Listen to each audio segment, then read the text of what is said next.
Welcome to the North Bay. You are about to tour Highway 37, a critical piece of the Bay Area mobility puzzle. This 21-mile corridor connects Solano County cities and some of the most affordable housing in the Bay Area, with jobs in Marin and Sonoma counties. Yet the route is challenged by the issues of congestion, flooding, and sea level rise, as well as limited access for bikes or pedestrians.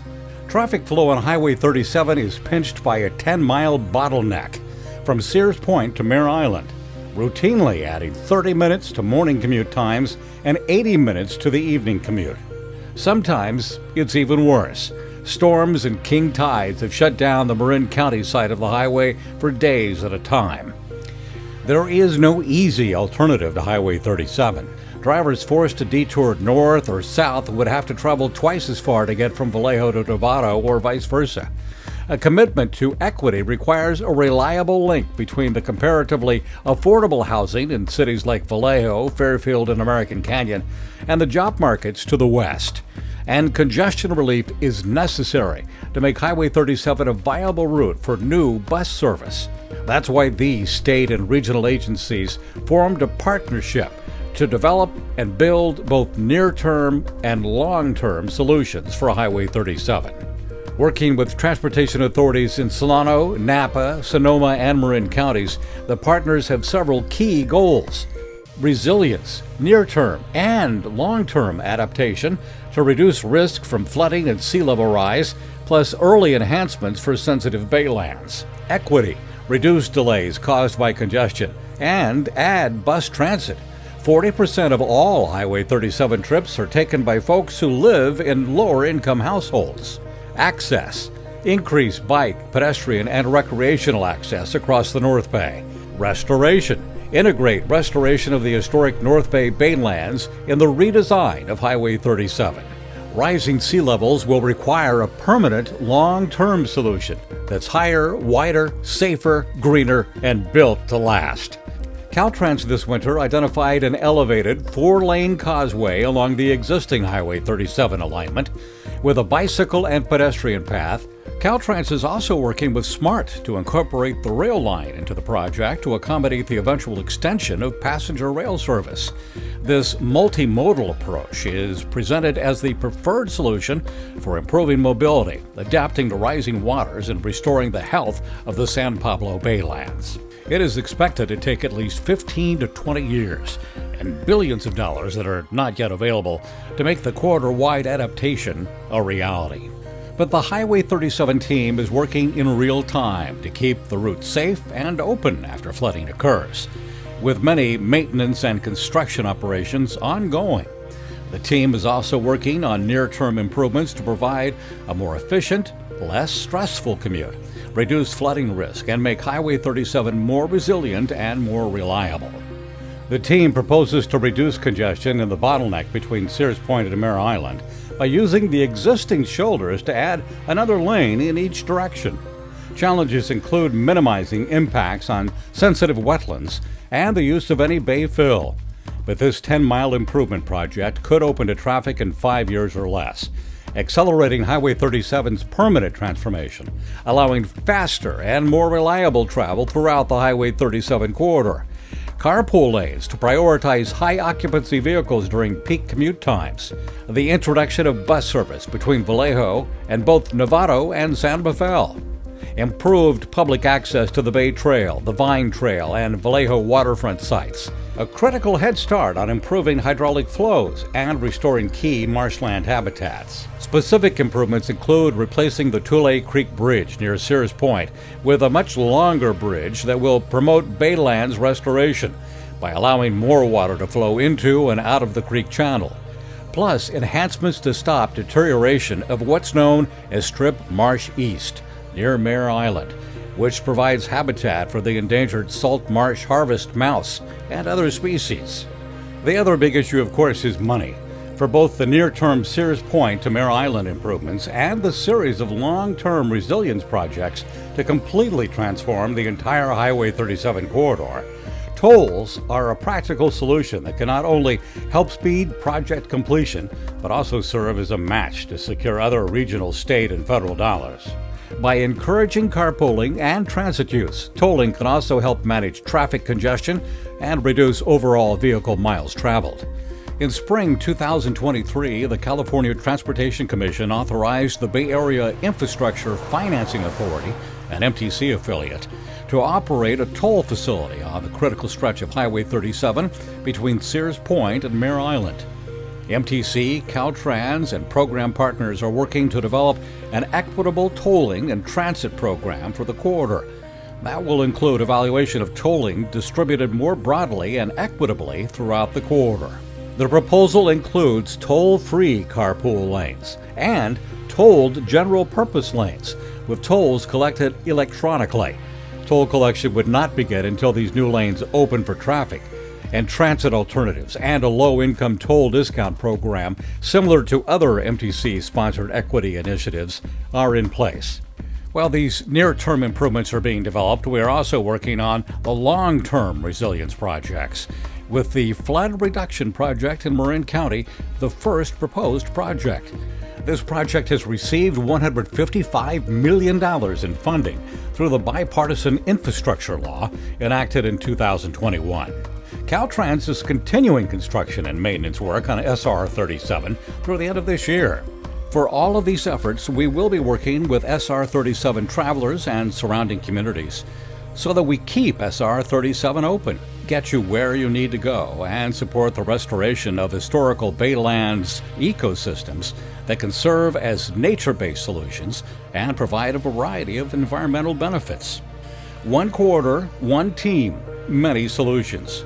We're glad you are part of the team, and we welcome your ideas for solutions along Highway 37 and in the San Pablo Baylands. All right, good evening. My name is Bart Ney, and I am the Office Chief of Public Affairs and Strategic Communications for Caltrans here in the Bay Area. I am also the communications lead for State Route 37. We have a partnership with a number of agencies that are all diving in together to solve some of these challenges that we just watched there. But maybe even more importantly, I am a fifth generation Vallejoan and current resident of Vallejo. So a lot of this stuff hits home for me. My family has been here forever, pretty much.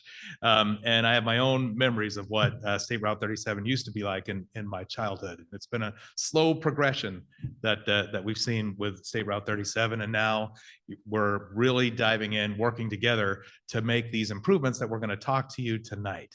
The reason why we showed that video is because we're going to be focusing on one particular project tonight. When some of us that are working on the project, when we meet weekly and talk about the different aspects of it, I'll say like it's a galaxy. It's almost a galaxy of State Route 37. There's so many different aspects of it. But we start off with that to kind of remember the big picture. It's 21 miles long. We have a number of projects to reach our ultimate goals here. And the project that we're going to be talking about tonight is the State Route 37 Sears Point to Mare Island Improvement Project. We have a draft supplemental of our environmental impact report that we've already shown to you, some improvements that we made we're going to be sharing tonight. And so I'm going to be taking us through pretty much just reading to you in the next couple of seconds here, the basics for our meeting. So first off, translation services are available. To access them, all you have to do is scan the QR code or join using the link below and provide it in the chat box. Now, in these days, we really have two audiences. There's those of you that are in this room with me, and there is a virtual audience as well. So we're going to be kind of speaking to both of you at the same time. A new browser window will open from a drop-down menu. Select your preferred language. Once you've made your selection, the audio will play in that language, and you'll also see translated captions on the browser. For the best audio experience, we recommend using personal headphones, but you'll see the translation in whatever language that you choose. Okay, and as we get into the project, I'm going to read our non-discrimination policy statement. The California Department of Transportation, under Title VI of the Civil Rights Act of 1964, ensures no person in the United States shall, on the ground of race, color, or national origin, be excluded from participation in, be denied the benefits of, or be subjected to discrimination under any program or activity receiving federal financial assistance. Caltrans will make every effort to ensure non-discrimination in all of its services, programs, and activities, whether they are federally funded or not, and that services and benefits are fairly distributed to all people, regardless of race, color, or national origin. In addition, Caltrans will facilitate meaningful participation in the transportation planning process in a non-discriminatory manner. Related federal statutes, remedies, and state law further those protections to include sex, disability, religion, sexual orientation, and age. For information or guidance on how to file a complaint or obtain more information regarding Title VI, please contact the Title VI branch manager at area code 916-324-8379 or visit our webpage.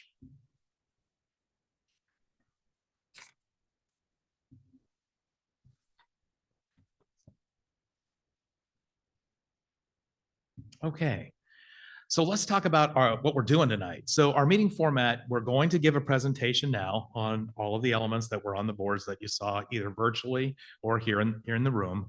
There will be a question and answer session that follows that. For the in-person, for us here in the room, basically fill out a speaker card, which you can get right up front, and wait until your name is called to come to the microphone. I'm going to do my best with last names. Help me out a little bit if I, mess them up. On Zoom, use the raise hand for verbal questions. You may also use Q&A for written questions, which will be addressed if time permits. Now, important, questions asked during this meeting are not considered official public comments.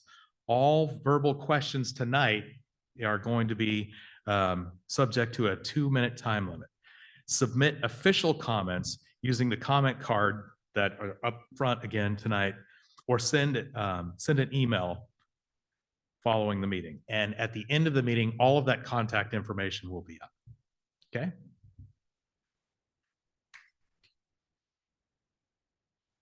All right, now who's going to be talking to you tonight?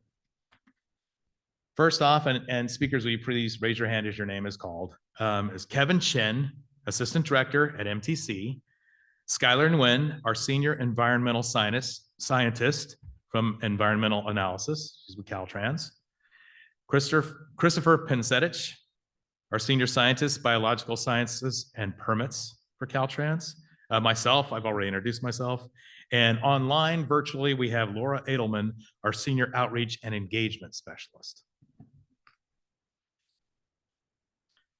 Okay, so what are we going to be talking about tonight? Here's the agenda. First up, we're going to be talking about this project's purpose and need. We're going to do a review of the approved 2023 project. We're going to talk about the changes to the project. We'll look at the contents of the draft supplemental EIR and its analysis. We'll do a summary of those impact changes. Then we'll do new or modified avoidance and minimization measures. We'll talk about the project timeline, the draft supplemental EIR availability and public comment period, where you can look at it and how long you've got to comment on it, and then the question and answer session that I described before. So with that, we're going to get right into our purpose and need, and I'll turn it over to Kevin Chen. Kevin. All right, thank you, Bart. Again, my name is Kevin Chen. I'm with the Metropolitan Transportation Commission. So the purpose of this project is really to address the traffic congestion that's out there on Highway 37 that many of you probably sit through on a regular basis, whether it's going to work or for recreational purposes. And the congestion happens where the highway necks down from 2 lanes down to 1 lane in the middle stretch between Mare Island and the Sears Point in Sonoma County. The congestion is probably the most significant for folks living in the Solano County or other parts of the East Bay, commuting over to the west side for jobs in Marin or Sonoma counties. So this is really talking about westbound commute in the morning and then coming back eastbound in the afternoon. And then also I just want to mention that there's also no public transit available in this corridor, as you know. So that really limits the travel options for our commuters. So with this project, we are looking to really improve the traffic flow, reduce peak travel times, and more importantly, increase vehicle occupancy. That is to really incentivize the use of carpooling as well as taking bus transit. And as part of this project, we will be introducing transit as part of the work. This map on the right-hand side illustrates the project limits. Again, we're focusing on the middle stretch of Highway 37 between the Sears Point and Mare Island. It's about 10 miles. And we're also including advanced signing on both ends of the project. Next slide. Actually, sorry. Just one last thing I want to point out on this slide is the Strip Marsh East area that's located south of the highway on this map. And the presentation will go into more details about the Strip Marsh East enhancement. Next slide, please. So this slide provides a recap of the approved project back in 2023. So what we had clear environmentally back in 2023 is a 4-lane highway in this middle stretch of the corridor. So we'll basically be widening the existing highway a little bit, and then also be reconfiguring the existing roadway in order to provide the additional lanes. So the inside lanes will be designated as high occupancy vehicle lanes or HOV lanes. Those will be toll free. And then we'll also be having new toll lanes on the outside. So that's symmetrical for each direction. We'll also be maintaining the 8-foot outside shoulders that will still be available for our bikers and pedestrians that if they want to continue to use the corridor. We'll also be upgrading the concrete barrier in the median, as well as providing outside guardrails as safety features for this as part of this project. So with that, I'm gonna, next slide, please. I'll turn it over to Skylar.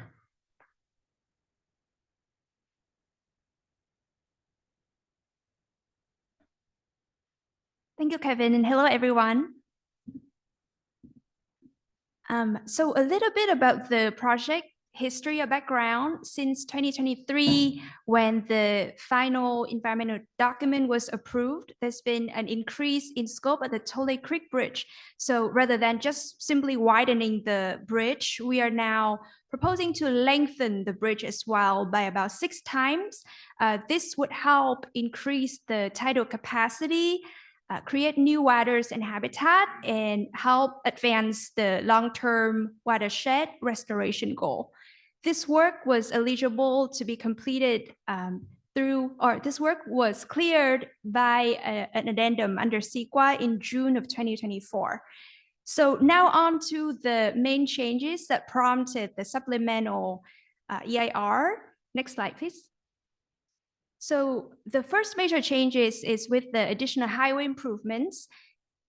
Other than the added lanes, one in each direction, we need several additional highway improvements to ensure safety and operations. So these include the maintenance vehicle pullouts and CHP enforcement areas, television cameras and radar detection devices, static changeable message and extinguishable message signs, overhead roadway lighting, and relocated tolling gantry. Next slide, please. So the toll gantry was already included in the 2023 original document. However, we're proposing to relocate it to about 400 feet east of the Tubbs Island trailhead intersection. And this change was to avoid a particularly sensitive environmental area and to reduce environmental impact. Next slide, please. And the second main change is with the Strip Marsh East enhancement.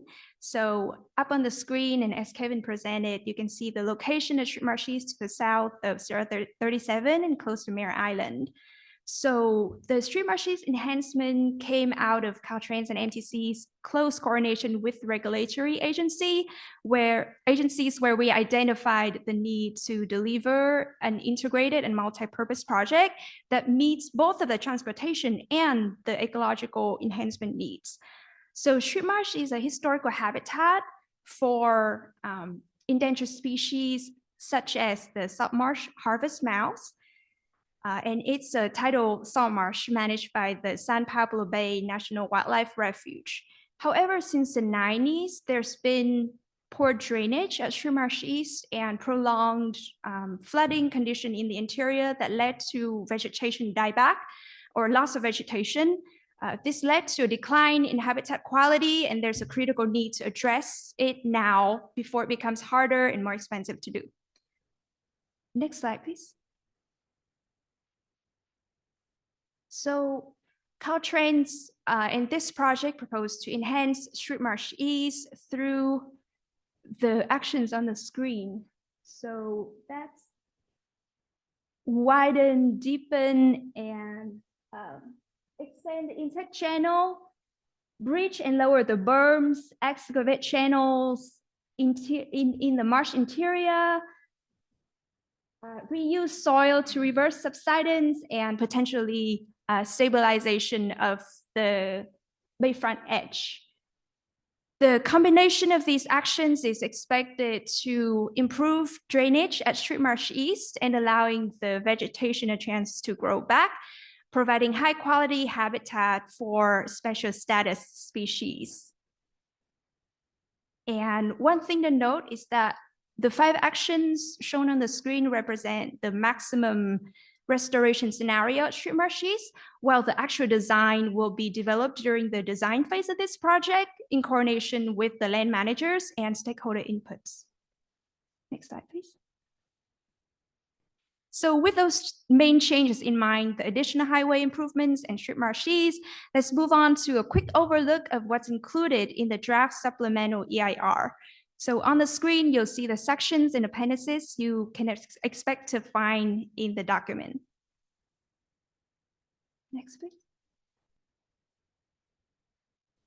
To summarize, the supplemental EIR found that there would be no new significant impacts from those project changes. And most of the impact conclusions would be the same as what was in the 2023 EIREA or the original document, except for one. So let's move to the next. For tribal cultural resources, the impact determination was changed from no impact to less than significant impact through additional tribal consultation with the Federated Indians of Great and Rancheria and the Yocha-Dihi Winter Nation. So 3 new measures have been developed to avoid or further minimize these impacts, including AMM TCR1, post-review discovery and tribal monitoring plan, 2, cultural sensitivity and awareness training, and 3, tribal monitoring area. Next, please. So we're gonna focus more on biology. So I'm gonna hand it to Chris Van Sadich, our Caltrans biology lead. Thank you. So with the wetlands, waters, and the habitat that's offset due to the roadway widening, we've added the implementation of the Strip Marsh East enhancement. And along with the other project manager measures, it would minimize and fully address adverse impacts from highway improvements for most all of the biological resources, including wetlands and waters, ridgeways and California black rail, the salt marsh harvest mouse, the fishes that are using this area, and the overall marsh habitat.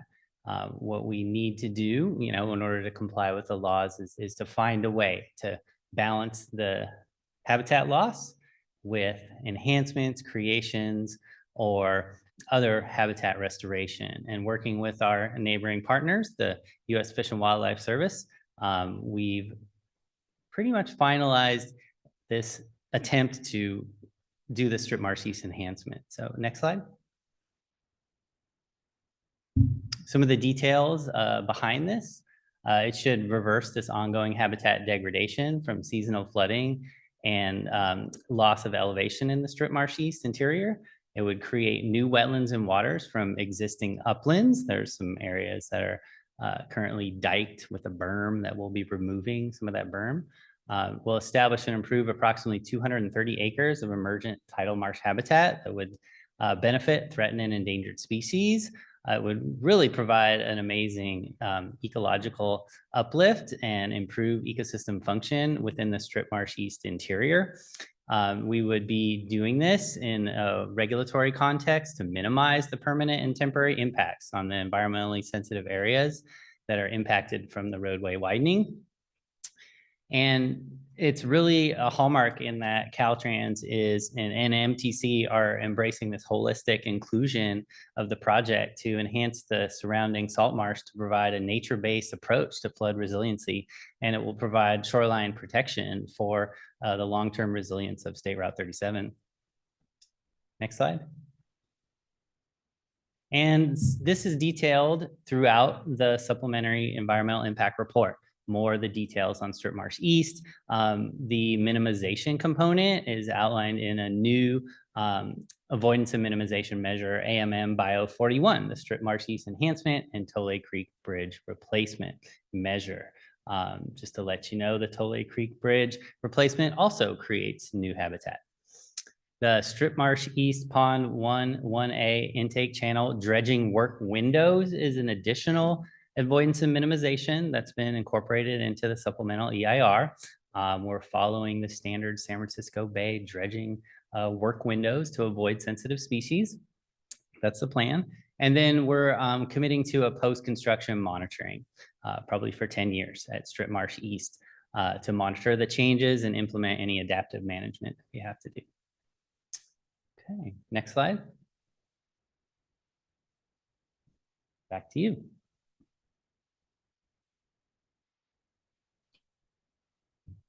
Thank you. Sorry, could we show the... So for the estimated project timeline, right now is the public review and comment period, which ends on February 3rd, so next month, with the final supplemental EIR and environmental clearance phase targeted to be complete this spring. And then this project would likely be constructed in 3 phases. So phase 1 would be the Tole Creek Bridge replacement and 121 intersection improvement, with construction targeting to begin in 2026 and opening year of 29. Phase 2 would be the eastbound direction and Strip Marsh East enhancement, with construction year targeted for 27 and opening year 29. And phase 3 would be the westbound direction, with construction year targeted for 27 and opening year 29. So one note is that this schedule is dependent on the funding availability, especially for phase 2 and 3. And it also depends on the environmental work window restrictions. So with the presence of special status species in the area, our work window may be as short as 2 months a year in certain area, which may impact the schedule. So next slide, please.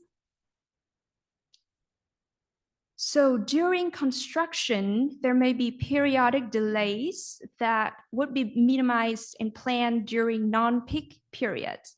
Traffic speeds would be reduced within construction zones.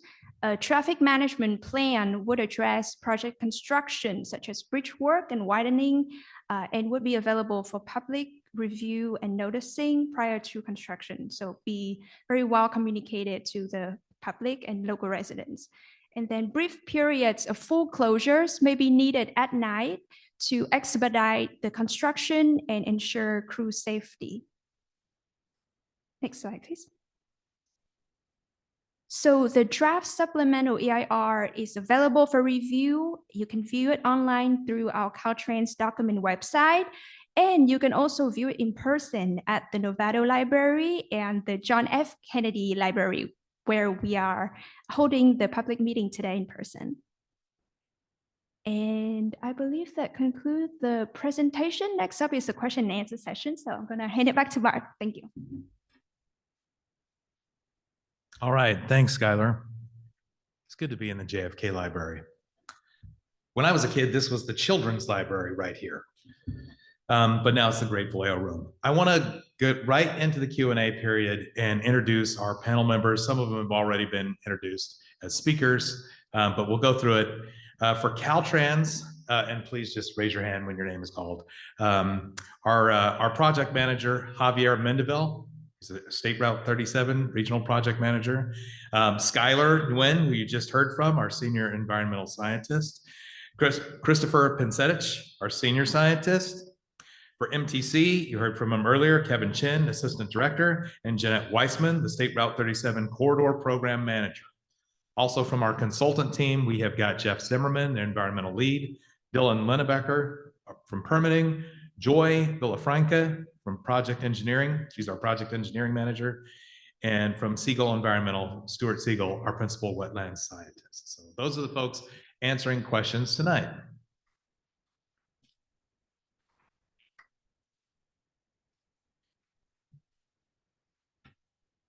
Okay, so we went over a little bit how this is going to be facilitated. I have 3 speaker cards from the folks that are here in the room. We'll do the ones in the room first.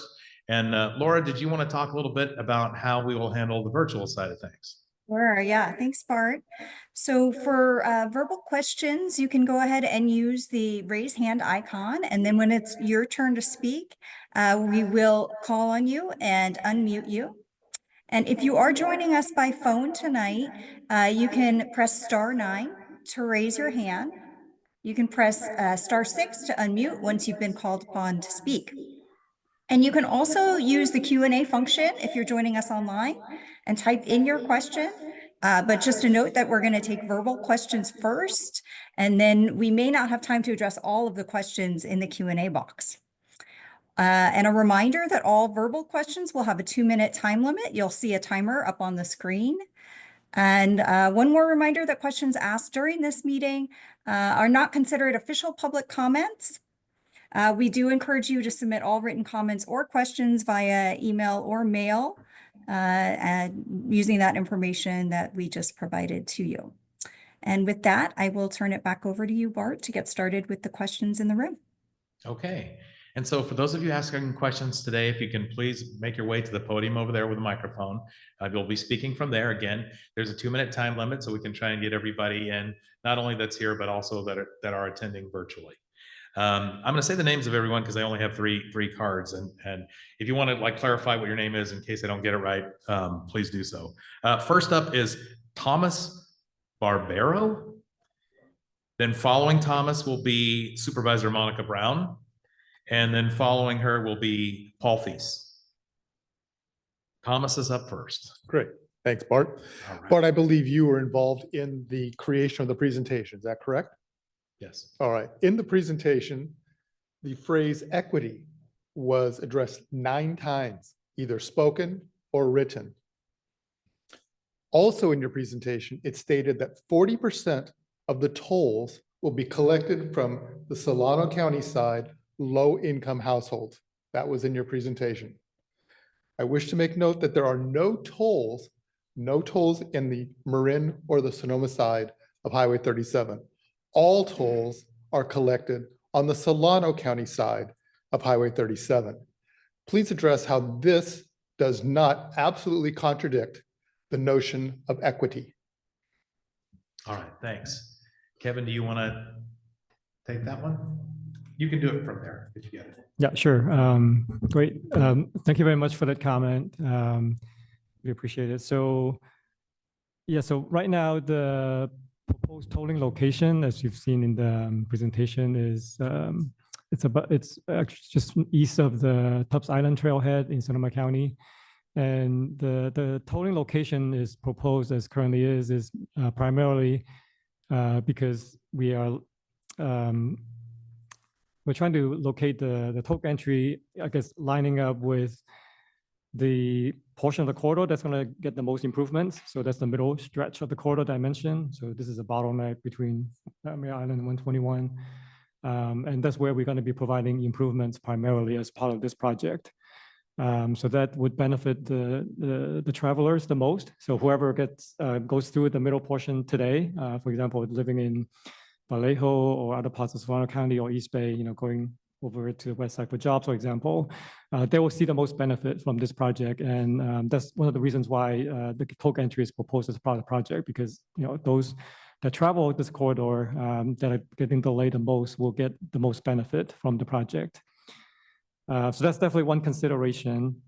And in terms of folks that whether they will or will not pay for toll. So anyone actually crosses the toll entry would have to, I guess, pay a toll. And right now we're looking at 2-direction tolling. So actually, if you're living in Marin County, for example, and you're traveling this corridor to Solano, you will be paying the toll as well.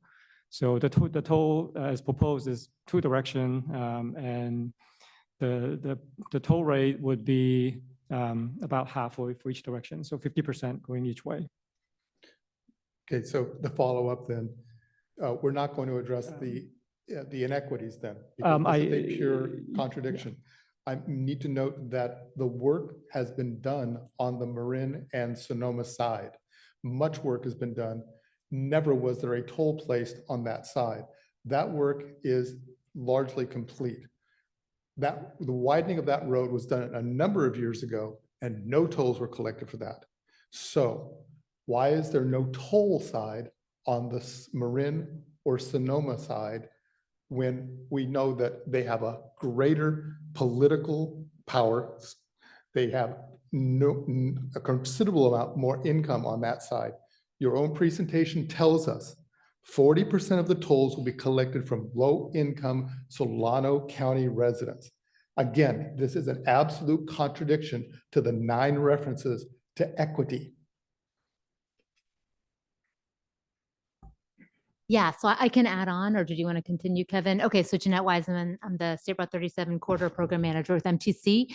Absolutely, it's complicated, and I wanted to emphasize a couple points that Kevin made, but say it again to hopefully make it clearer. And I acknowledge there's challenges with equity in the implementation of our projects, but we are driven in the near-term project with the need to manage vehicle miles travel and the state's requirements. So what that means is when we add a lane currently under current state regulations, we have to make sure we're not drawing more cars, creating more greenhouse gases because of the imminent climate change implications. However, so with this near-term project, tolling is an integral part of that for managing vehicle miles traveled. We have included transit in order to provide some offset, some improved access that remains free. We've also heard from the community through our coordination and outreach over the last, I think 5 to 10 years, that time is money to this community, and being stuck in traffic costs the community a lot of time.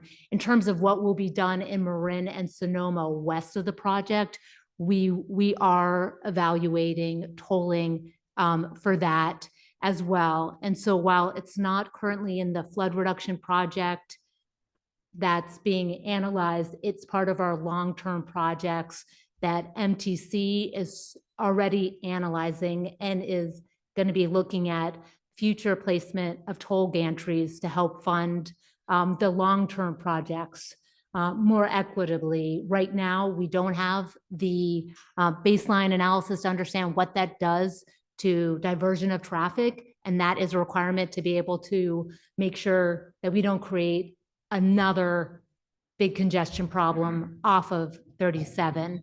So I want to add one other thing, and that is for the near-term project, we are coordinating on ways that we can, reduce some of the impact to the low income and service workers and people who would be paying for the toll. And looking at that as part of a toll discount program, but additionally looking at other ways that we can reduce that potential impact and really address the community's priorities. And so we are going to be undergoing further outreach to try and figure out what is the community's highest priorities, what matters the most to the community in terms of the discounts, and as well as potential benefits. And we are considering the potential for, like a stipend that could be offered in the Solano County and City of Vallejo area. This is like early on in those considerations. Okay, in conclusion then, as a resident of Vallejo, I'm a 3rd generation born here, homeowner in Vallejo, as you are. In conclusion, as a Vallejoan, I will be charged a toll to go to the Sears Point. If I lived in Marin or Sonoma, I will not be charged a toll to go to Sears Point. And again, this is a gross inequity. Second, the proposal for discounting tolls has been on the books, has been discussed for 20+ years with the toll and the bridges. Never has it been implemented. I have no reason to believe it would be implemented now if it's been lingering for 20 years. Thank you. All right, thank you. Can I call you Thomas? Yeah. So Thomas and really everyone, it's important that the comments that you make tonight, what we're here to do is help inform this presentation, that you go ahead and submit them so that they can be part of the document. Thank you. Go ahead, Jeanette. Yeah, just to clarify about the discount program, we are actually working off of existing pilot programs. They're programs that are currently in use as part of the Clipper Start and the Fast Track lane. So that's the kind of baseline that we already have modeled elsewhere as part of our Bay Area system. And that's what we're looking to refine, likely expand to really better fit the travelers and the Solano County commuters that would be using it. All right, thanks, Jeanette. Okay, Supervisor Brown. So little time. So my name is Monica Brown. I do a weekly newsletter that goes out to 30,000 folks. What I want to know is what we're talking about here, and it's the video. Also, the PowerPoint, is that going to be available somewhere on your website so I can make sure my constituents get it? All right, so I was reading the Napa Register, and Barry Eberling wrote an article, 500 million for a bridge. Is that what the Tole Creek Bridge replacement cost is going to be? And is that going to be a permanent bridge? The other is that my concern with Caltrans is that you never email me as to when you're shutting stuff down. Seriously, we never get anything. And I'm tired of complaining. So if you're going to take and shut anything down to make sure that, and so that the constituents who live also in Vacaville and other places that come down on Highway 37, it's not just Vallejo, that we hear about it ahead of time, because you guys don't do that. Caltrans, and we can never find you, just FYI, go online. State Route 37, what I don't like is that you're going to have 4 lanes. So you're going to create 4 lanes, which means 3,000 cars per hour is on each lane. And then you're going to truncate it by charging people. So my contention is, if you're going to charge anybody, if I have a truck with me because I need to paint somewhere, I shouldn't have to get charged. That's not fair, because I'm not carrying anybody else with me. So, and also the other thing too that I'm not happy about is that you guys want to have Smart Train come all the way through my district so that you can meet up with Capitol Corridor. That makes no sense. Why doesn't Smart Train have the ferry and take Soul Trans and go down 780 to pick up the train? I'm just, guys, it's overwhelming for 2 minutes to get through everything that I've been thinking about.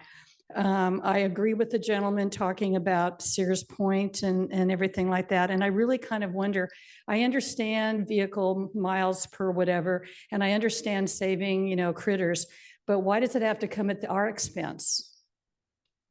So why? I don't understand that, because a toll is supposed to take care of bridges and a road. That's what tolls are supposed to be set up for. And now it looks like we're going to use it to do some sort of mitigation because we think that sea rise is going to stop where you guys think it's going to stop.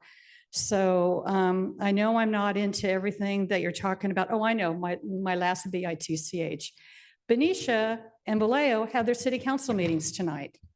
It would be really nice next time if you give us more than 4 days, would we have 4 or 5 day notice about this? And you guys have set it up that you knew you were coming maybe 2 weeks ago. So let us know too. This is why people get tired of government, because we send out things on Christmas Eve, or we send out things at midnight on a Friday when people are watching things like, seeing if the Eagles might win. But so where I'm going with all of it is that the communication is not going well. And I look around and I see a lot of staff people. That's great. But that doesn't help me to get the information out to all of the constituents and that everybody is treated fairly. And so, okay, I know there's other people to talk, but I'm going to sit down so I don't say anything that'll get me into trouble. All right, thank you, Supervisor. And I'm going to ask our project managers to address some of those comments, but I am responsible for communication on this project. So Vince Chicala and Alex Tidd, make sure you make connection with the supervisor tonight. Let's make sure that we have her contact information and that all our information is going to you.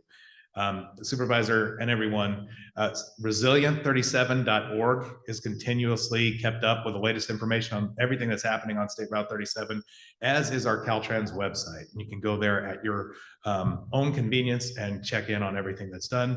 And then it's supervisor, it's fairly easy to find my contact information. If you ever have any questions, feel free to contact me directly. So that's the communication side of things. Javier, do you want to start with some of the response? Yeah, I could address the estimate question. So it's 500 million for the entire project. So that does include the Toller Creek Bridge replacement, but it also includes all of the widening between Sears Point and Mare Island, and the lighting and all the other features that were shown earlier.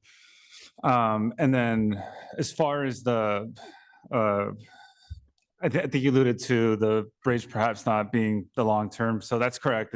It's an interim bridge that we're using in the interim. And our goal is to replace that bridge with an elevated structure that'll be resilient to 2130 sea level rise projections in the future. So the goal would be to deliver that by mid-century, mid-21st century. Just 1 second, you're talking 2050? Yes. Okay, just want to make sure I had the right number right. Okay, Correct. thank you. And I'll hand it off to MTC if you want to add to. Yeah, I can talk a little bit about in terms of why tolling is proposed. I think that was part of your question. So I guess the fact is that this project is going to cost, as Javier said, $500 million.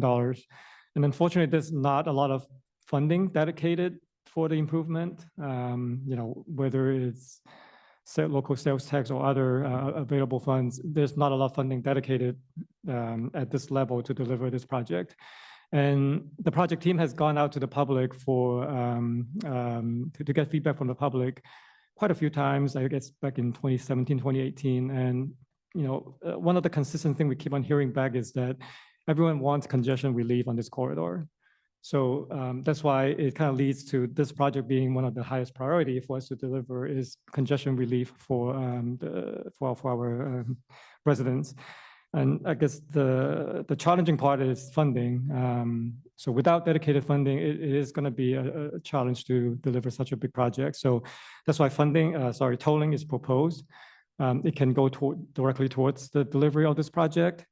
But funding is not going to generate a very significant amount. But what it can do is that we can use that funding financing capacity that allows us to use it as a matching funds to compete for other bigger state and federal grants, as what we've been trying to do. So that's why it's a very important aspect for this project. And the other critical piece is what Jeanette had mentioned earlier, is that tolling is one way for us to really manage traffic on this corridor, to encourage people to carpool and take transit.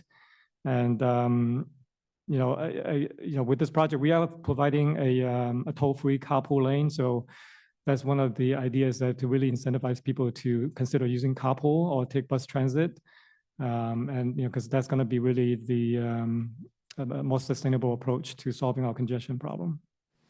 Through the chair, but it's not fair to the people who have to take their truck with them so that they can get a job that pays better. They should not be penalized, because if you are a painter, if you are a carpenter, you have to have your tools with you.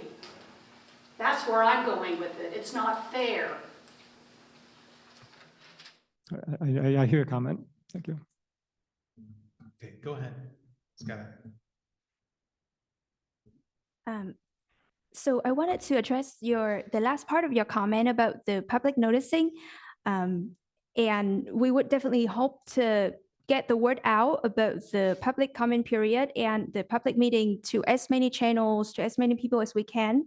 So at the start of the period, we published the notice ad in 4 different newspapers. We uploaded the information right away on our Caltrans website and also the State Route 37 Corridor Projects website.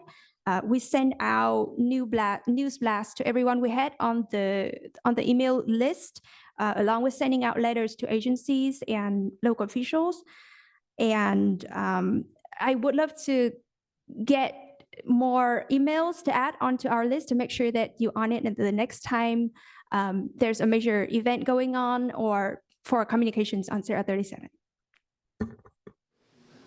And your contact information was on the sign-in sheet that you signed coming in here, so we'll be adding that to our list. Any other responses? Okay, Paul, please.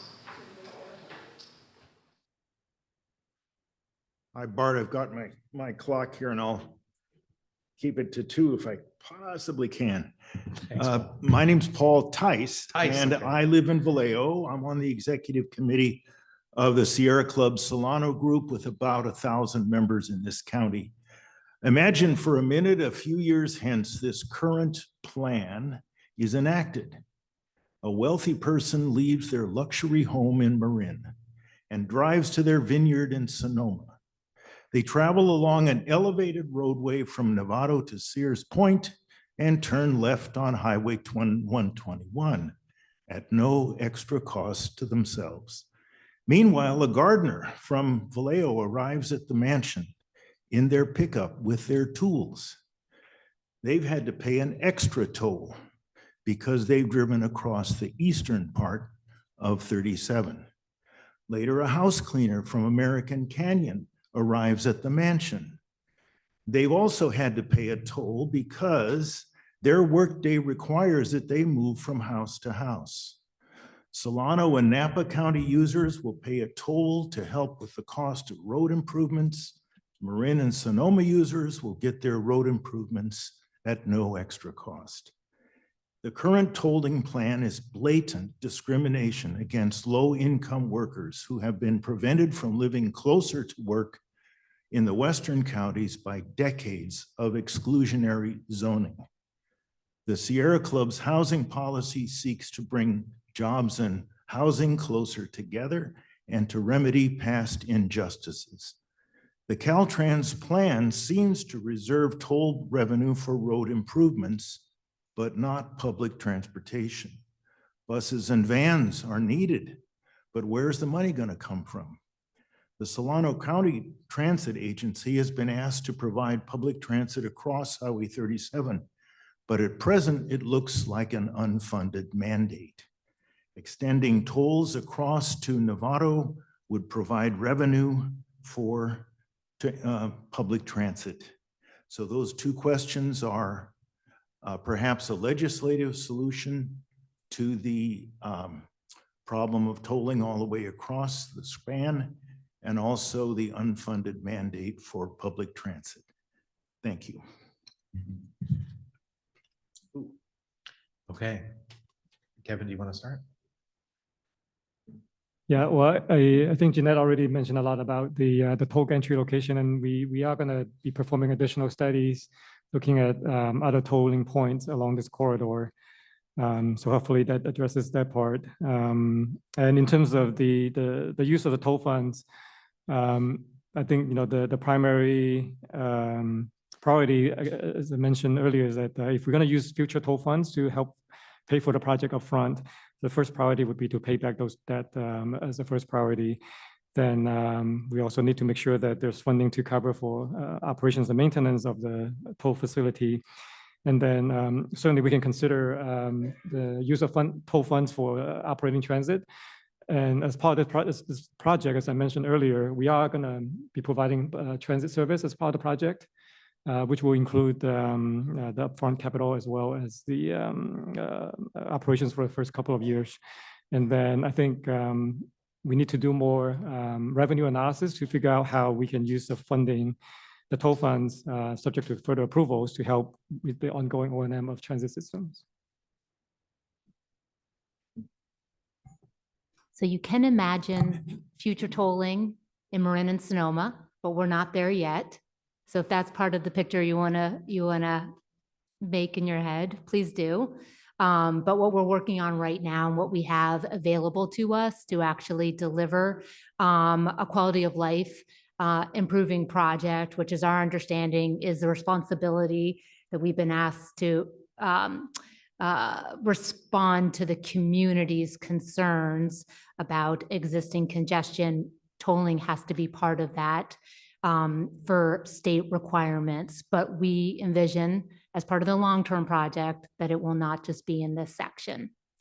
And I just want to emphasize and make sure you heard that Kevin said transit is being funded as part of the project and is an important part of the overall 37 programs financial commitments, of which we continue to need to do some work on the long-term operations, but we have near-term expenses, capital expenses and operations included in this project, and we'll continue to work on the mechanisms. We have ideas and we have prospects, and we will continue to figure out the final decisions on that.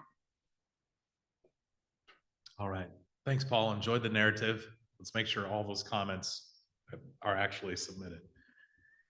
We did receive another speaker card before we go to the virtual one, so I'll ask Leon Garcia. You're up, Leon. Thank you very much. Leon Garcia, I served on the MBTA Transportation, Napa Valley Transportation Authority for 20 years. Was mayor of American Canyon for 18 years. In that process, I was appointed to the first committee meeting on State Route 37. It's inspiring to see the progress has been made. The congestion relief, the environmental side of it, gets gold stars for me. I certainly appreciate the work done on that. My concern is congestion. And I think the former speakers who came here ahead of me, I certainly appreciate their comments as well. My concern is congestion in American Canyon. When you're trying to avoid a toll, going on 37, let's go to that picture. You'll go up 29 through American Canyon, 121 to 12, 12 to 121 down to Sears Point. You've avoided the whole thing. Does that happen today? Oh, yes. See that merge point in Vallejo, I travel it on weekends. I've been stuck as long as 15, 20 minutes there. Okay, well, I have an appointment. I've got my work to do. I got to get to my job. 29 to 12 to 121, and you go around it and you avoid it. Where you're putting the toll gantry is my issue. See, it's going to, previous speakers have pointed out who gets pays the toll and who doesn't get to pay it. That's going to create a situation where somebody says, I got to get to work here, and I'm going to go around the north end of the bay and get to my job. That's the reality of it. If you put the toll, say, at the top of the ridge there, just a suggestion, past on the other side, the west side of 121, you capture everybody going both directions. So that's my thought for today. Thank you very much.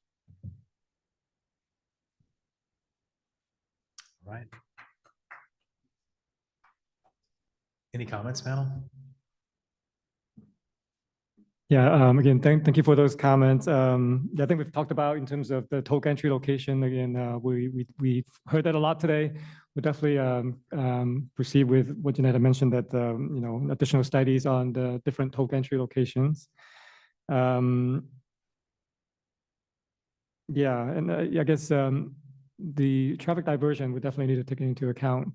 We know that it's not easy to take a detour from Highway 37 because like Highway 116 is quite a bit far to the north.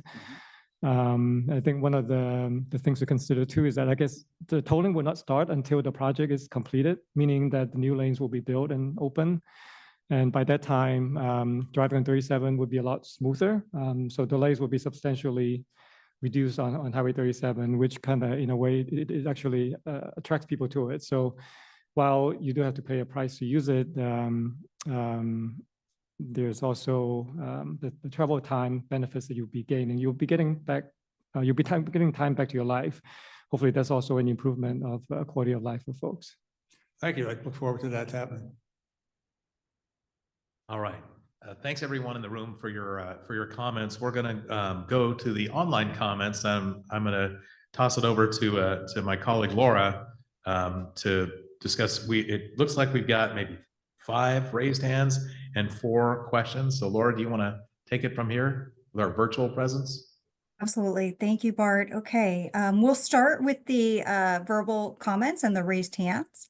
So our first commenter is going to be Tim Frank.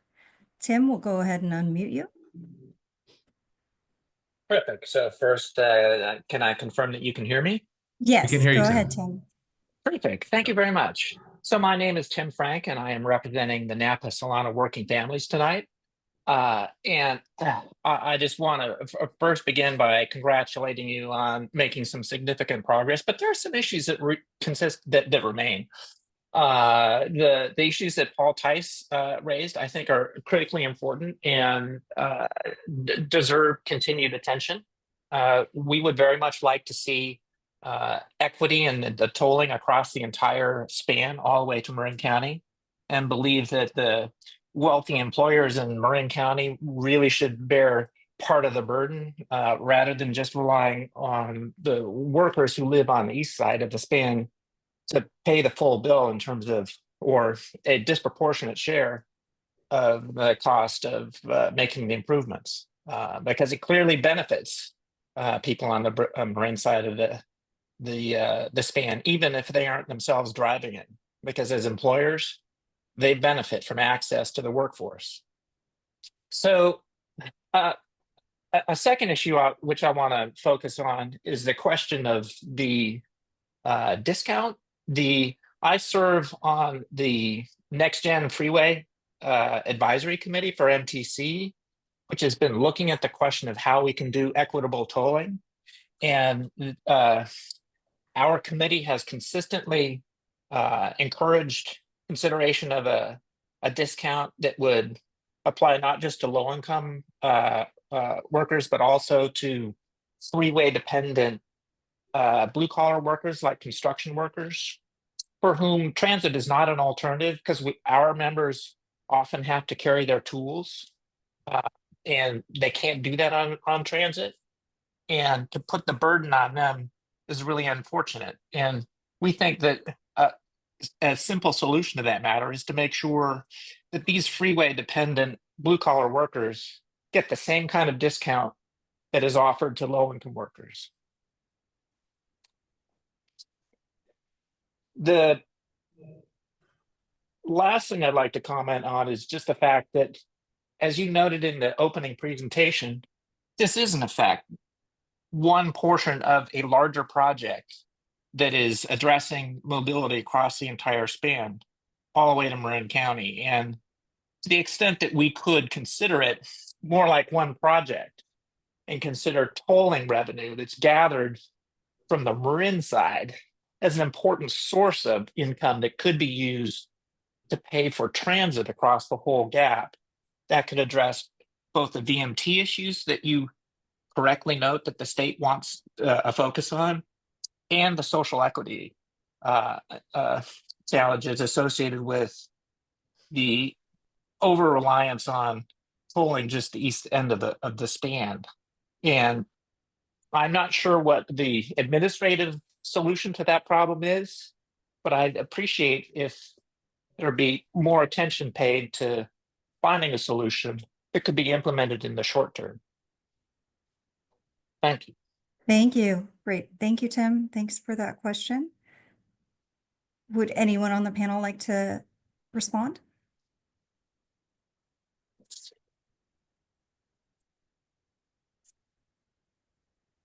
I can make a quick response. I mean, I think everything that you had to say, Tim, resonates and are things that we need to work on and are ahead of us. So in terms of the equitable tolling across the corridor, yes, we have administratively some work to do in terms of there's some technical analysis to understand the impact on where we place toll gantries and tolling and the diversions off the corridor. We need to continue that work, and we're making progress, and we look forward to being able to connect with the community on that as we have more information, more details to share with you. Similarly, with the discount program, the topic around including service workers in the discount and considering the ability to take either be in a carpool or take transit. That is something that we need to work with the community and to evaluate as part of our program to understand that ultimately we need to manage this vehicle miles traveled. We need to make sure we have enough money to pay for operations of the roadway, which the tolling will be responsible, at least in part, but we want to do it in a way that has the least impact on the community and weighs in potential benefits such as transit stipend. That's one of the other considerations we have as part of this, toll discount program benefits package. So we will be coming to the public more and in greater detail on this. I'm anticipating, I think, over the next year that we have a lot of outreach and meetings to work on that. Thanks, Janet. Thank you. All right. Our next commenter is going to be Glenn Lovell. Glenn, we'll go ahead and unmute you. Yes, hi, can you hear me? Yes. Yes, hi, good evening, everyone represented here, all of the involved agencies, and of course, members of the public participating in the process here. My name is Glenn Lovell. I'm the executive director of the Napa Solano Central Labor Council, which represents about 45 local unions across Solano and Napa counties. Additionally, I am speaking on behalf of the Napa and Solano Working Families Coalitions. These are coalitions comprised of unions, environmental groups, housing advocates, and social justice advocates committed toward a vision of sustainable and inclusive and equitable growth across these two counties. I wanted to reiterate many of the great points raised by previous speakers, really all of the previous speakers thus far, about how to best see this at the intersection of course, uplifting workers, uplifting communities, and achieving greater environmental sustainability. Of course, agree with all previous comments, definitely to place high emphasis, of course, on not only the generation of high quality and volume of jobs, of course, connected toward the realization of this infrastructure, but of course, an equitable impact on workers and communities through more equitable, broadly distributed tolling, so as not to shift the entirety of the burden on Solano County residents that we know are deeply interconnected with the Bay Area, many of whom have also been displaced out of the core Bay Area over the decades.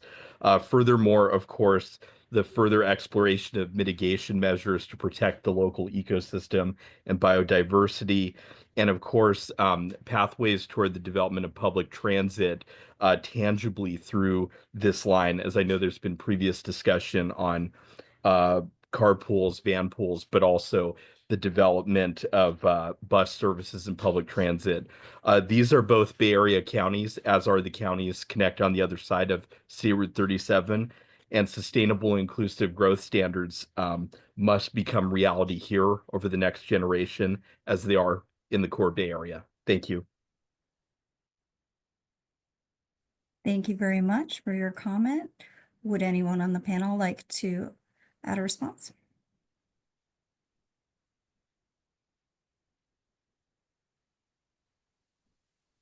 One thing I would just add in real briefly is the topic of workforce development is something that is, we recognize is important to make sure that the roadway improvements, what we're doing as part of the near-term project, but certainly it's part of the long-term project, maybe even more directly is going to make a difference, and certainly as it relates to things like the Mare Island development. So we are looking at it as workforce development as part of the considerations for future traffic flow and also ways that we can help support future jobs in the Solano County area and beyond. And Laura, before we go to our next speaker, I just would like to take your attention to the screens. where we've already put up the contact information that you need in order to put a comment into the report. We've got an email address that's up there, as well as a postal address. So please take the information that you've gleaned here tonight through your questions in the presentation and file a comment that we will have. With that, back to you, Laura. Next question. All right, thanks, Bart. Our next commenter is Barbara Salzman. We'll go ahead and unmute you. Barbara? Hi, I have two quick questions about the wetlands. In the supplemental document, the figure of 600 acres of wetlands would be enhanced by the project, but tonight and I couldn't figure out where that much was coming from. Tonight you said 230, which seems more reasonable. So can somebody explain the difference or maybe what the 600 refers to? And secondly, and maybe I just missed this, is there any wetland fill related to the pullouts? That's it. Thank you, Barbara. Thank you, Barbara. The supplemental EIR does the best job of describing the Strip Marsh East when compared to the presentation we gave tonight.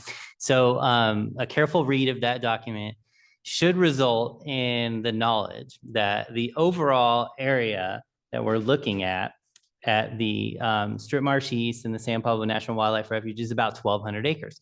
The area that is seasonally inundated and degrading is about 600 acres. And that's the approximate footprint of the work area that we're focused on. The 230 acres represents the active recontouring and habitat transformation work that would result in benefits to threatened and endangered species. So there is a really complicated table that I thought we were going to put up, but everyone told me not to show everybody that many numbers on habitat.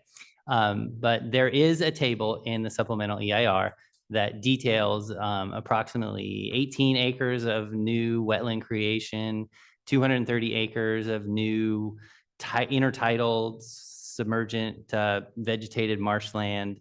And yeah, the other exact details are eluding me right now. And I'm just looking over at the table to Dylan, who might be able to add a little bit more. Thank you, Barbara. Sure. And again, thank you, Barbara.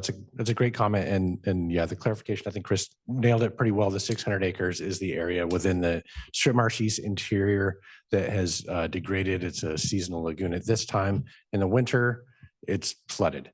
In the summer months, all that water evaporates and it is desiccated, dried, mat of dried vegetation. So that's that total 600 acres. Give or take, right? That's not an exact number. And as Chris said, about 230 acres of that is what we anticipate to establish marsh vegetation after that enhancement's done. That's our current estimate. That's going to be updated as we develop that design and finalize the enhancement design. So we'll be working with the resource agencies to understand that. Stuart here is working on the design for that currently and doing some modeling that's in process right now. So we'll have a better understanding as the project progresses. And then I want to get to your second question, which was about any wetland fill related to the pullout. So currently our understanding is no for the specific items that are in the supplemental EIR. We have maintenance vehicle pullouts, which are referred to as MVPs, and California Highway Patrol or CHP pullout areas. The design team worked really closely with environmental to make sure that we understand where those were being designed. And anywhere where design was looking at areas where there was potential for that to impact not just wetlands, but other environmentally sensitive areas, we work with them to make sure that we kept those out of those areas so that we would avoid those impacts wherever possible. And I don't know if anybody else wanted to add on to that. But. Yeah. Hi, Barbara. Stuart Siegel here. I'll just add that the 230 acres, one of the things that we were very careful about is not overpromise the outcomes of the restoration. And so we spent some time looking at the evolution of intentional and non-intentional restorations around northern San Pablo Bay and looking at how they revegetated over time and use that to kind of bound projections. And so we wanted to make sure that we think we'll have much more, but really to be cautious, conservative, so we don't overpromise the time frame of the outcome and the amount of the outcome. And so that's the 230 acres really helps reflect that what we've seen in the area, and knowing that we'll probably get more, but we don't want to say for sure we're going to get more and then underperform. All right, thank you very much. Well, and before I move on to our next person in line here with a question, I just wanted to note that we are approaching our 7:30 end time for the meeting, but we do have a few more folks here in line with raised hands. So I think what we'll do is we'll go ahead and take a few more here. We may stay on just an extra minute or two to get through the rest of the raised hands. And I apologize if we don't get to the questions that here in the Q&A box, but if we run out of time, but we do encourage you once again to submit all of your questions or comments to us in writing using that contact information we provided. That would be very helpful for us if you submit those. So with that, I'll ask Ken Tam to go ahead and ask his question. Good evening, everyone. My name is Ken Tam, resident of Sonoma County, and also work as a project manager for Sonoma County Regional Parks Department. Part of my job here at Sonoma County Regional Parks is to look for opportunities for closing the San Francisco Bay Trail gap connections within the Sonoma County limits. So it was good to hear that the proposed 8-foot shoulders will be available for bicycle and pedestrian use. That would improve bicycle ped access along that entire 37 corridor, as well as to improve access for bikes and pets along that existing recreational facilities along that. So that's just my comment on that. Looking at the profile, I understand it's a conceptual profile. You might want to consider providing some kind of a physical separation between the vehicle traffic as well as the bike and ped traffic between the shoulder and the travel lane. So the question I have is regards to the replacement of the Tole Creek Bridge. Will Caltrans, as part of the project, so I know you won't be able to close that section of bridge when you replace it. Is there plans to provide temporary bridges to continue keep that lane open on both sides of the bridge while the construction work is being done? So that's my end of my question. All right, thank you, Ken. Great, thank you. Thanks for the question, Ken. This is Javier, Regional Project Manager for Caltrans. We're still working out the staging details. So we're still working out the logistics and the widths of the temporary access. But yeah, our goal will be to maintain access for bike and ped users as well as the vehicular users.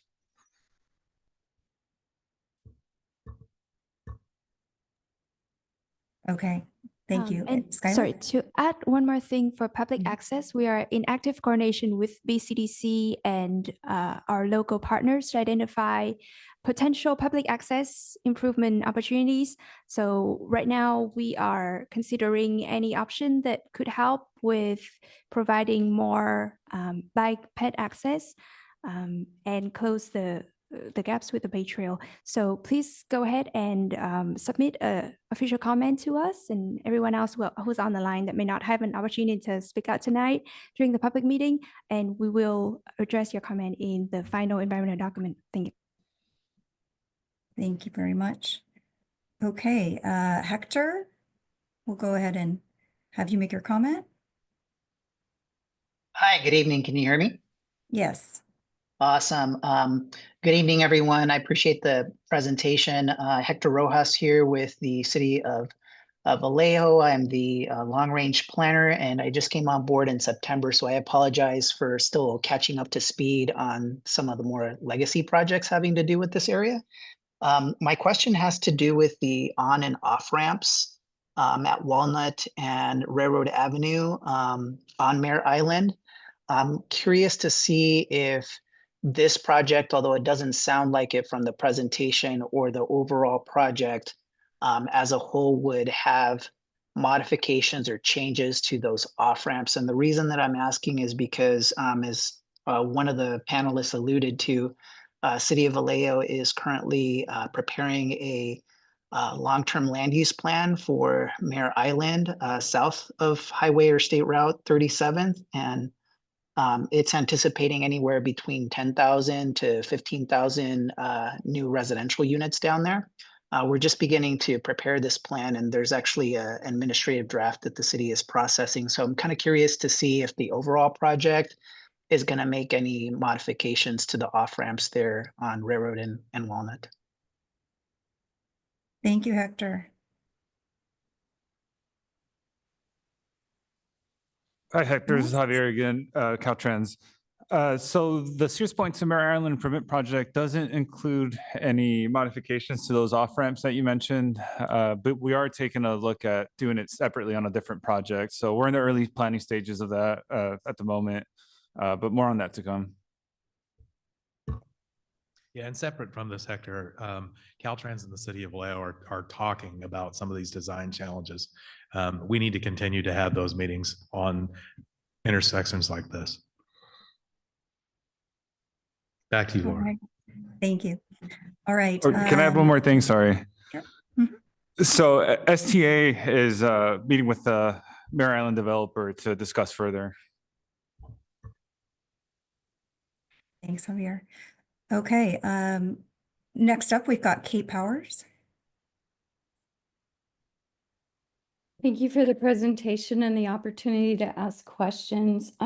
My question is about the East Strip Marsh, which I understand is integrated in the project to mitigate the impacts from the fill of widening the roadway. The first question is just, as with the supplemental, did the environmental look at when the East Strip Marsh will be submerged from sea level rise? Because the climate news is now saying that sea level rise is accelerating more than previously expected. So I'm hoping that you're including the latest projections in the design of the East Strip Marsh. And a second question is, when the elevated causeway is put in, the adaptation to sea level rise project, what is planned for the East Strip Marsh? Is it just planned that it'll be submerged? And maybe Stuart, as the wetland scientist, can answer those. And then the third question is just, BCDC recently passed guidelines for adaptation, and I was wondering if maybe Caltrans could speak to whether or not going forward and implementing the project and doing more design and planning, if you will be integrating if Caltrans as an agency will be integrating BCDC's guidelines for sea level rise planning with the portions of the project. Thank you. Thank you, Kate. The Strip Marsh East is in very preliminary design stage, and the hydrologic modeling is being done right now. We don't have the results that you have asked about at the moment, and we anticipate that the project will be completed along with the interim road improvements on that same timeline to provide concurrent environmental benefits to minimize the roadway adverse impacts. Looking ahead, I'll just, look over to Stuart and ask if you can add any more, but I believe those calculations are being done now and we don't have the results yet. Yes, thanks for those questions, Kate. This is Stuart Siegel. So I would definitely defer to Caltrans AECOM on what the environmental document analyzed. The question of sea level rise and the resiliency of these marshes is a challenging one for all the marshes in the Bay Area, not just these. And so part of the project here is doing two things to help with the resiliency. First, it is using all the sediment that's excavated to create the channels in there to raise elevations in the marsh basin, which will give the marsh more life with time with sea level rise. That's number one. And then number two is vastly enlarging the connection of the strip marsh to San Francisco Bay, and the sediments that are in the bay, which are declining but still there, would really improve the connection of sediment supply into the marsh and help with that accretion. And that part of the shoreline has always had a lot of sediment supply in there. So to the extent that sea level rise will be a challenge everywhere, it will also be a challenge here. But two of the design elements will help give this marsh as much life as it can relative to the overall conditions of sea level rise. And then I think I would defer back to maybe Dylan or some others on the more secret questions and how they've incorporated the BCDC adaptation guidelines. So thank you. Those are excellent comments. I'll start with, how did the project look at sea level rise in the SEQA document? And I think that I want to first frame this in that this project is based on the roadway project, which has a useful life up to the year 2050, and that the Strip Marsh East enhancement is being rolled into the project as minimization for the roadway project impacts, as you noted in your comment. So the sea level rise, sunrise that we'll be looking at during permitting primarily, we'll be using the Ocean Protection Council current guidance for what that level of sea level rise will be to that year. And we're primarily going to address that in permitting. We did have a discussion on sea level rise in the original project's environmental document that you can look at there. And that same analysis really applies to Strip Marsh East, and the comments that Stuart provides here are applicable as well. So, and then I'm going to move on to the BCDC comment, which is a very new policy. So I want to first congratulate you for being up to date on very current policy with the BCDC. I think they just introduced that within the last couple of weeks. I haven't done a full read of BCDC's new policy. My understanding of it is that they are kind of working on a policy that requires each region within their policy to develop a sea level rise plan. So that will be, a lot of that will be done through local and county government agencies. When this project goes to submit its BCDC, and I'm using this acronym and I'm not sure if everybody on the call in the room knows, BCDC is the San Francisco Bay Conservation and Development Commission. They oversee development within the San Francisco Bay and the 100-foot shoreline band around the bay. So just want to clarify who we're talking about here, because not everybody may know. This project will require a BCDC permit. There will be fill in the bay and there will be development within the shoreline band. So therefore we trigger a BCDC permit. And that includes the roadway part of the project and the Strip Marsh East enhancement part of the project as well. Part of that application is going through all of BCDC's policy guidance and making sure that this project has addressed all of their policies and guidance and their laws that they're regulated under, including the McAteer-Petras Acts and their Title 14 regulations that they regulate, and the Bay Plan, which is their planning document. Oh, sorry, somebody's phone was talking there.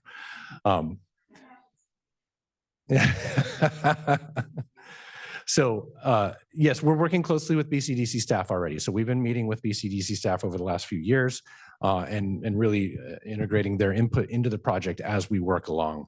And we're getting very close to that permitting stage where we're going to be submitting an application soon and working with them. They have their own public process. There'll be public comment on that application when it goes out. We invite the public to come in and join that. It'll be a major permit with BCDC. So there will be a public comment. There will be a BCDC hearing where people will have an opportunity to voice their thoughts there as well. So I think, I'm hoping I answered everything there, but if I missed anything, maybe somebody on the panel can let me know. I also wanted to address one more question. Kate did ask about what would happen with the Strip Marsh East with the future elevated causeway. And so one thing I want to comment there is that that marsh does really two things. It's habitat unto itself, but also it's very importantly, it provides wave attenuation and shoreline protection for today's Highway 37. And once you elevate, those same functions apply to all the marshlands to the north, so all those restoration projects, all the Napa Salt Ponds, Conan Ranch, and so forth. Those same the functions of the marsh to protect those ecosystems that have been restored to the north will still apply. And it's all, there's an inherent risk everywhere with sea level rise longer term for sure. And what's interesting about this area is that the physical location of Highway 37 today was built upon a natural berm that the tides and currents of San Francisco Bay created 150, 200 years ago and further back. That function is now at the bay edge of the Strip Marsh to some degree. And so if you think about the Strip Marsh, that the bay edge right now is actually higher than the marsh in the interior, because all those same processes of bringing sediment and wood debris and plant debris that the flotsam of the bay builds up on that shoreline. And so that provides some buffer. And so that will persist up to the point where sea level rise drowns everything in the whole Bay Area. And at that point, it's a different story for everybody.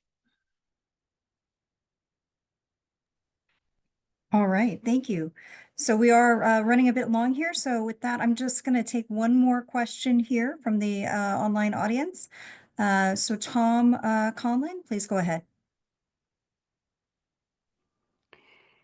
Thank you so much. I appreciate going along tonight and many of the commenters before me and the good response from staff tonight.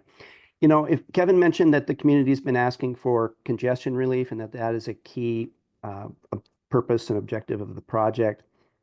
I think from our testimony tonight, you have to admit that the request for equity is also a top public request. And so I'm glad to hear that you're going to be working diligently to implement additional tolling solutions so that is delivered, that equity is delivered. I also appreciate the commitment tonight for transit funding. I think that's something that I've heard new in this session, and I very much support that going forward. My questions pertain to the operational GHG emissions. I appreciate the commitment to VMT reduction and the use of tolling to achieve that. I think we've seen in New York City since congestion pricing was introduced in the city center of New York, and how public opinion was very critical of that, and yet it seems to have relieved as the congestion relief was actually delivered through the pricing mechanism. So I think we can look forward to that model being repeated in this corridor if it's done well. What I'm concerned about is the actual delivery of VMT reduction and therefore greenhouse gas emissions reduction. As I recall, the original EIR, and this may be, I don't know if it was specific to the Tole Bridge EIR, but I think that the way we calculated that there's no significant VMT for the project was through a region-wide VMT analysis approach. And so if you could clarify that.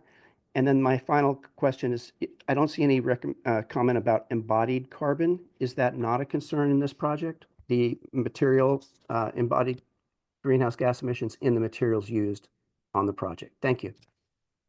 Thank you very much, Tom. All right, with that, I think I'll pass it back over to Bart. And we'll let our go ahead, Kevin. Yeah. Start us off with a response. This is Kevin with MTC. I guess I'll start with the last question actually on the VMT calculation. So that was actually included in the original environmental document that was approved in 2023. I just want to clarify that the VMT analysis, it is regional, but it does include Highway 37 as well as all the surrounding roadways. And one of the main reasons why that the VMT analysis needs to go beyond just the corridor itself is really to capture basically the entire trips of every trip, going from home to work, because they don't only travel on Highway 37, they travel on I-80 and other parts of the local street, and then US 101 and so forth on the other side of the Highway 37. So that's one of the main reasons why the VMT analysis needs to be more broad in terms of capturing each vehicle miles traveled on all of our roadways due to this project. And the conclusion from the EIR is that the project, when implementing the carpool lane along with tolling, will reduce the overall VMT. No, I'll add, there's a second part to the question about the greenhouse gas or carbon involved in the construction part of the project. And that was about, that was that? Operations. Oh, okay. I thought it was construction. Is that I'm clarifying the question, I guess, is that? But there was we did look at the energy use and the carbon involved in the construction as well as the operations on that. And Kevin mentioned about the VMT, it tracks with the VMT reduction on that, with the carbon on that. But the construction analysis was also done for carbon and GHG in the environmental document. It's documented there, and it does inevitably construction does associate with a need for carbon because of the materials used. So I think I tried to answer both questions there. I think there's one more there, Jeff, about the. Thank you, Gudela. Yeah, the other part of the question was about a region-wide analysis, and that is correct. It was, as Kevin mentioned, it was a region-wide analysis using the MTC model that was evaluated the entire Bay Area. It looked at a with the project and without project analysis and used the difference in that to calculate the emission, the VMT on that. And so then as a result of that, as Kevin mentioned, we used, there's tolling and the HOV lanes are used to control the traffic. So it's not an open control the amount of traffic and VMT that's added by the project is kept and maintained on that. So that was part of the region-wide analysis in the original 2023 EIR.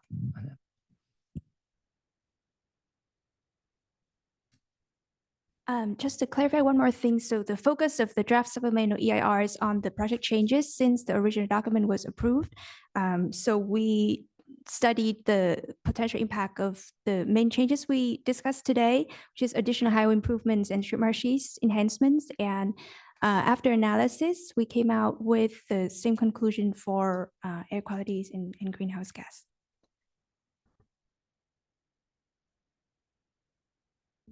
All right. Well, we're over our time. So with that, we want to thank everyone who participated tonight. You don't know how important these comments are. The project team you see before you is working very diligently to produce the best potential projects for State Route 37 that we can, and we can't do them in a vacuum. We need to have these comments. So thank you for participating in this. This session will be available on our website in the future once we've got it streamlined. And we ask you to please file comments at the locations there, either by email or by mail. And if you have questions about State Route 37, you can go to resilient37.org. You can go to our Caltrans website.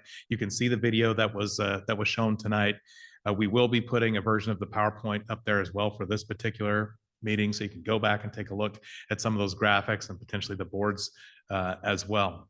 Also want to thank the panelists who braved this meeting tonight and who are in effect professional advocates for the community. We come here to explain the rationality of how we're trying to improve this project and implement this project, but we're also listening very carefully. As far as communication, we are continually trying to improve our communication on State Route 37. That's why we have the websites in the way that we have them. And we will be continuing to grow our outreach to anyone who wants to know more about the project. So with that, finally, and not least, thank you to the city of Vallejo for allowing us to use this great facility here in the Vallejo room at the JFK Library. It's fantastic that they were able to provide this so that we could come together. And with that, we're going to close out the meeting tonight. Thanks everyone for your participation.